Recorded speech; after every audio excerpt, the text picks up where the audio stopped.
Buenas noches, bienvenidos a Editoriales Ecovisión. La noticia de esta semana, un ciberataque que se produjo en el país y que afectó a varias entidades del país. Hay preocupación. Jorge Iván Reyes, la columna de hoy, ciberataque, un nuevo Palacio de Justicia. Bienvenido. Buenas noches. Buenas noches, Carlos Andrés. Buenas noches a todos nuestros cibernautas. Efectivamente, esta semana con ataques cibernéticos, ¿no? A la infraestructura, a la información, a la tecnología. Colombia mostrando ser uno de los países más vulnerables. Y la noticia se dio a conocer precisamente por pronunciamientos de la rama judicial que a comienzos de la semana, inclusive la sala laboral, suspendió los términos judiciales entre el 8 y el 20 de septiembre. Dijo que lo hacía precisamente porque habían suspendido el 8, 9, 10 y 11 porque no hubo servicio de gestor documental, el BESDoc, por la ventana de actualización de funcionalidades. ¿Y eso qué significaba? Pues que no se sabía quién radicaba, quién entregaba, y los términos tuvieron que ser suspendidos. La primera alarma nos la dio la rama judicial a través de la sala laboral, pero la sala plena de la Corte Suprema de Justicia fue la que acordó suspender los términos judiciales, y la sala de casación laboral también acogió la suspensión desde el 8 de septiembre hasta el 20 de septiembre, en razón a que no estaba ese gestor documental. Ese fue el primer campanazo, pero después nos vinimos a enterar del gran problema que sucede actualmente. Un ciberataque que se está dando a todo nivel, en todas las entidades, bueno, más de 70 empresas, de las cuales son 30 cerca, empresas del Estado, 30 instituciones del Estado. Y se hace un ciberataque a los sistemas IFX con un mensaje de hacker diciendo unas indicaciones, diciéndoles que si intentaban hacer algo iba a ser peor, y que si trataban de contrarrestar el hackeo, lo que iba era perderse la información. Pero antes de hablar de lo que está sucediendo en Colombia, pues nos vienen a la memoria muchos hechos que se están dando por el tema del manejo de la información, de quién está pagando para que se pierda la información. Y como bien decía nuestro director, estamos con este tema desde el mismo Palacio de Justicia, que ustedes recuerdan, o bueno, muchos no habían nacido, en el año 1985, una columna del M19 se tomó el Palacio de Justicia, donde ustedes hoy ven el Consejo de Estado, la Corte Constitucional, el Consejo Superior de la Judicatura, y en esa plaza de Bolívar, hace 38 años, el M19 se tomó el Palacio, con el propósito, dicen algunos de sus excomandantes, de hacerle un juicio político al presidente de la época, Belisario Betancur, por no haber hecho los acuerdos de paz adecuadamente. Eso terminó después en enfrentamientos con la fuerza pública, con la muerte de los magistrados y cerca de 100 personas que murieron en esos hechos en el Palacio de Justicia. Entre lo cual, que es el punto que nos atañe, se incendiaron los archivos y los expedientes judiciales. Muchas conjeturas se hicieron, que había sido el mismo ejército en la retoma cuando había hecho los incendios, y por eso pues Alfonso Plazas Vega fue condenado, después fue absuelto por la Corte, pero ya se dijo que el ejército era el que había originado el incendio en el Palacio durante la cuestionada operación de ese retorno militar para la toma, en donde fue protagonista el presidente por haber dejado todo en manos de la toma militar en ese momento. Se recuerdan también la ministra de la época, lo que hizo fue poner un partido de millonarios para que la gente no se enterara lo que pasaba, pero finalmente la teoría que se maneja también es que los expedientes fueron incinerados, incendiados también por manos de guerrilleros. En 2 o 3 libros de la biografía de Pablo Escobar Gaviria y de sus lugartenientes, también se habló de la financiación de esta toma por parte del cartel de Medellín en conspiración con este grupo de guerrillero, con la finalidad también de desaparecer todos esos expedientes penales en contra del gran Pablo Escobar, del gran capo de la época, que decían que había financiado la toma. Finalmente una versión, otra, lo que sí es un hecho, es que se desaparecieron los expedientes físicos de la época y se quemaron, se incineraron, y pues en el 85 no teníamos la tecnología que estamos manejando ahora. Pero hablemos de lo que está pasando en el año de los años 2020-2021. En Tuluá, en el Valle del Cauca, también ardieron procesos contra la mafia y en el Huila contra disidencias, y estas quemas o incendios fueron ordenados desde las mismas cárceles. Si ustedes se dan cuenta de esto que sucedió en Tuluá, en el Valle del Cauca y en La Plata, Huila, tienen que ver con esos episodios de terror también calcados de esa época. Recordemos, no hace 2 años, cerca de 50 encapuchados se tomaron los palacios de justicia, incendiaron todo el tema de expedientes, todo el tema de antecedentes. Sin embargo, bueno, la rama judicial, a través de la Procuraduría y las partes, ha tratado de reconstruir todos estos expedientes que en su gran mayoría pues eran de cabecillas. Dice, en el 2021 fueron 50 personas y habían participación de los rastrojos de una banda de capos que se volvió a organizar, que se llama la Gran Alianza, todo orquestado con celulares desde las cárceles. Ha pasado lo mismo con el clan de Herrera, con el clan del Golfo, con la Cordillera en Armenia y con la columna izquierda de las FARC. Recuerden que también sucedió lo mismo en Popayán, allá también se desaparecieron también 14 fusiles, una cantidad de marihuana que estaba decomisada, y no hace mucho también en el Palacio de Justicia de Facatativá se generó este incendio de expedientes. Y pues ¿a quién le sirve que se quemen los expedientes, los antecedentes, las pruebas, la fotografía, los testimonios? Pues a los delincuentes. Entonces se ha tratado de decir que lo que está sucediendo actualmente con la información también tiene manos delincuenciales. Recordemos que lo que pasó en Popayán, en Tuluá, en el Huila, en Facatativá, y lo que sucedió acá en el Palacio de Justicia en el año 1985 es desaparecer todos esos antecedentes, expedientes, videos, fotografías y todo ese material que puede ser usado en contra de los delincuentes.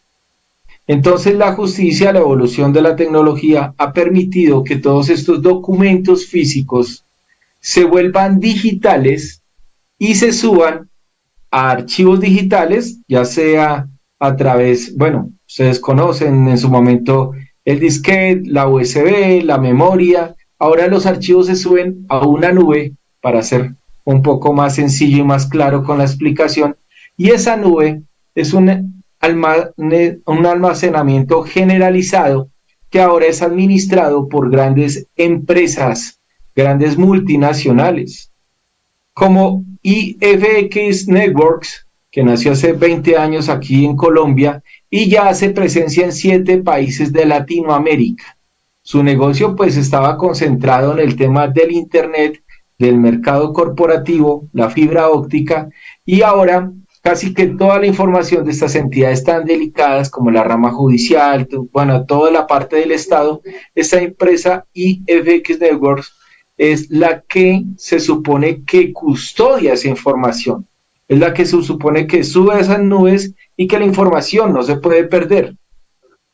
Imagínense en ustedes lo que está pasando, que se perdiera su antecedente judicial, que se perdiera el expediente o las pruebas para que los criminales estén en la cárcel. Imagínense que en esa información está toda nuestra información personal, la información que reposa en las CPS, en las diferentes entidades financieras. Imagínense en todo lo que puede suceder. Duro de Matar 4 habla de esos temas en donde se apropian de la información y esa información se secuestra. Y es lo que vimos esta semana, donde ya le están pidiendo al Estado el rescate por esta información y que si no dan los dineros, están pidiendo rescates en criptomonedas. Esto no es una historia fantasiosa que estamos haciendo acá en Ecovisión Colombia, sino que ya hay unos chantajes a la alta presidencia, a los altos consejeros de tecnología y a las MINTIC, y el ministro Liscano ya salió esta semana diciendo que van a haber unas demandas delicadísimas contra IFX Network, que es la empresa proveedora de servicios de la nube, centros de datos y conectividad, y es el más reconocido en Colombia. Pero entonces aquí ya tenemos a alguien que entró a la red y está capturando la información de la nube. Y nuestro sistema en Colombia es tan vulnerable y tan poco moderno en comparación a las demás naciones, que inclusive el ataque o el ciberataque nos lo avisaron fue desde Chile, porque aquí en Colombia ni siquiera nos habíamos dado cuenta que la información había sido extraída o digital. Bueno, en este momento cogen la información, la capturan, la palabra es la encriptan, y lo que le están pidiendo al gobierno nacional, en este caso la rama judicial, al jefe de tecnología de la Casa de Nariño, a todos es que ellos afectaron más de 700 máquinas en el país, que no hagan nada, porque si hacen algo, lo que va a pasar es que la información que ya fueron filtrados, que ya fueron encriptados, no solo los tienen secuestrados, sino que los van a desaparecer. Imagínense lo grave de esto. Una captura de información que es similar a quemar expedientes, similar a perder todo lo que se tiene de pruebas. Y esto lo hablamos en la rama judicial, en los delitos, en nuestra información personal. Pero, ¿qué tal si fuera con el tema del dinero? ¿Qué tal si usted también le capturaran sus datos del dinero que usted tiene en sus cuentas, de sus propiedades, de sus acciones? Esto sería el colapso. Sería modernamente un apocalipsis cibernético el que podría darse, y todas las empresas están creciendo. Empezaron con 20 reportando que las habían encriptado la información, después fueron 50 y este fin de semana estamos llegando a 70 y aún no se da una información. Aunque IFX advirtió que a esas 50 entidades en su momento, el jueves, dijo que solo tenían 48 horas o 72 horas para solucionar el tema. El hecho es que a estas alturas de la vida sigue la información encriptada. No vaya a pasar lo que sucedió con los palacios de justicia que nos quemaron, en donde tocó reconstruir los expedientes, llamar a las partes, llamar a la Procuraduría, mirar a la rama judicial y volver a reconstruir expedientes de información que se perdió en un incendio.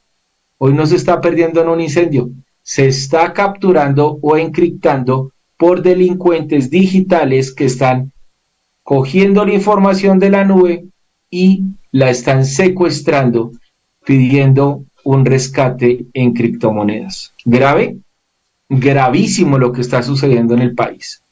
Atrasados en el tema de tecnología, pero por supuesto. ¿Y las entidades del Estado son más vulnerables que las privadas? Seguramente, ¿no? Porque acá lo que están es robándose la información, que es diferente a que, imagínense ustedes que los dijeran, no, es que todas las deudas de los créditos hipotecarios de libre inversión desaparecieron, no se sabe quién le debe a los bancos. No, los bancos sí se cuidan en salud y protegen la información. Lo que está sucediendo acá es que esas entidades públicas están sufriendo por la información, y aunque el tema no ha pasado a mayor caos financiero, cibernético, lo han tratado de manejar. Lo que sí es un hecho y una conclusión es que Colombia es muy vulnerable en estos temas del manejo de la información. Si estos cibernautas desde cualquier lugar del país nos capturan información, pues apague y vámonos, porque ¿qué estamos haciendo?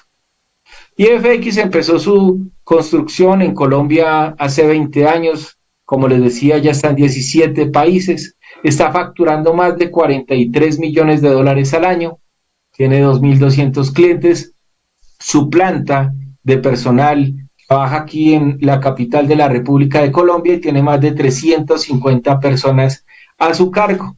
Ahorita están en Centroamérica, están trabajando con empresas, con países, pero esto es gravísimo lo que está sucediendo. Porque si una de las empresas más grandes, la que tiene más empresas del país, más entidades públicas, es atacada y tan vulnerable por estos hackers, pues, ¿qué podrán esperar los colombianos y las demás personas? Esta semana en Ecovisión Colombia queríamos darles una voz de alerta con lo que está sucediendo. Está siendo secuestrada la información de los colombianos y puede ser destruida. No hemos escuchado autoridades de alto nivel que nos digan qué se está haciendo en contra de estos ataques cibernéticos que tienen colapsadas a muchas entidades y en este momento capturada la información más vulnerable y personal de muchos de los colombianos. La rama judicial dio su primer campanazo. Pregunten, ¿están suspendidos los términos judiciales, como les dije al comienzo de esta editorial, porque no se puede saber qué actuación se está haciendo ni en nombre de quién? Simplemente se han dejado abiertos los juzgados para atender temas tan importantes como el habeas corpus de la libertad y también tutelas de primer nivel. Pero la rama judicial está sufriendo un ataque gravísimo y aunque tiene suspendido los términos del 20, esperamos que toda esta situación se mejore y la información se recupere nuevamente. El mensaje que fue enviado con una imagen compartida en donde se ve a Mario Bros hacer la amenaza, les dice que está prohibido cambiar, copiar o mover cualquier archivo que pueda dañar el cifrado, y ese descifrado es imposible. Inclusive lo ha dicho el alto consejero para la tecnología, dice, estamos vulnerables. Dice que también intentar recuperar con cualquier software o romper el cifrado que han puesto estos hackers y la recuperación de archivos se convertirá en un problema gravísimo. Y el hacker les dice a través de este mensaje con la imagen de Mario Bros que está prohibido apagar los computadores o reiniciarlos, ya que se puede dañar el cifrado. En nuestra página de Ecovisión Colombia, en nuestras redes sociales, está la imagen de Mario Bros saludando, metiéndose en lo más profundo y más seguro de la tecnología de nuestro país y están capturando y secuestrando nuestra información. Está contra las cuerdas IF Network, pero claro, aunque habían dicho que iban a solucionar este tema el fin de semana, lo que les podemos decir es que no hay nada contra esta contingencia. Y ojo a esto, hágame el favor lo que les voy a decir. No hay un plan de contingencia, ni hay un respaldo, ni un backup de la información. Eso lo dijo Julio César Mancipe, de la alta consejería. En este momento estamos con nuestra información en manos de criminales. Es por eso que se ha creado un PMU para que desde ahí las autoridades miren qué está pasando, qué vamos a hacer con la información que se perdió, cuál es la solución, qué vamos a hacer. Ese Mario Bros o estos hackers hacen llamar el ransomware, que es un virus que está detrás de ese ataque cibernético a todas las entidades del gobierno, y por eso la Corte Suprema tomó estas medidas al ataque cibernético, y hay algunas entidades que han dicho que no han sido atacadas como las supersociedades, pero eso es lo que está sucediendo en Colombia en esta semana. Cibernautas, los invitamos a que nos sigan en las diferentes redes de Ecovisión Colombia. Nosotros tenemos nuestra cuenta de Twitter en @Ecovisión, también en Instagram @Ecovisión Colombia, y continúen siguiendo las editoriales y los programas en nuestra página de Facebook Ecovisión Colombia, que hoy estamos llegando a los 75,000 suscriptores, a los que saludamos en esta semana en la editorial de Ecovisión Colombia. Jorge Iván, muchas gracias. La opinión de los cibernautas es importante. Vamos a estar pendientes de los mensajes en el chat. La editorial de hoy, ciberataque, un nuevo caso, un objetivo similar al del Palacio de Justicia del año 1985. ¿Qué piensa usted? Síganos en redes sociales. Una feliz noche. Permiso.